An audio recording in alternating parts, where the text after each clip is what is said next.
So when we looked at the map of all the national parks and looking at the ones that we wanted to visit, we decided to head west. We called it the Avoid Nebraska Tour, because we went everywhere.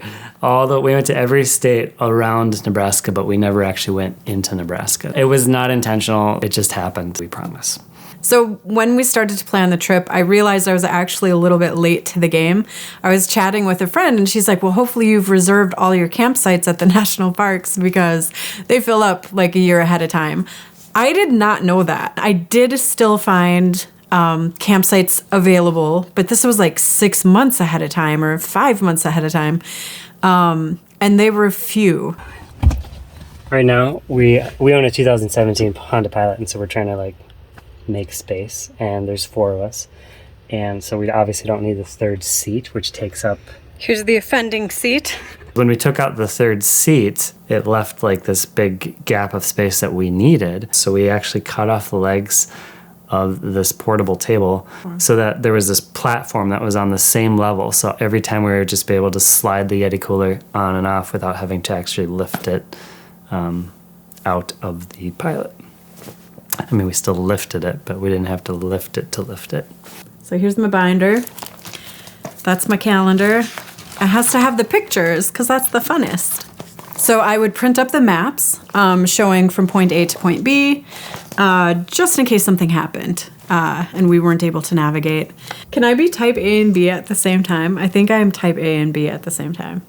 It's weird because it's super organized, but also in that organization is built-in chill out time and flexibility time. There are a handful of times, which you'll see in upcoming videos, where we just deviated from the plan and actually made some changes on the fly, just to accommodate how we were feeling, where we were at. I mean, it's a 6,000-mile trip over 4 weeks, so you gotta be flexible.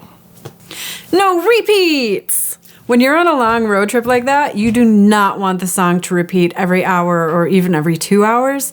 You need a good long stretch. So that's why I think Matt came up with the idea, but we all agreed, let's have a 6-hour road trip playlist, because you definitely don't want to be one day into the trip already hating a song you picked. We found and discovered a killer candy that became the staple of the entire 4 weeks, and that is sour Skittles. Sour Skittles! They were so good. We wouldn't have a ton of them. We would usually have just 4 at a time and then take a break from them.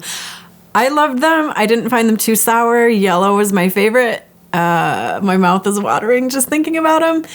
Sometimes we just let the boys be bored, and they don't stay bored very long. They played with their stuffed animals and came up with games and fun things for hours on the trip.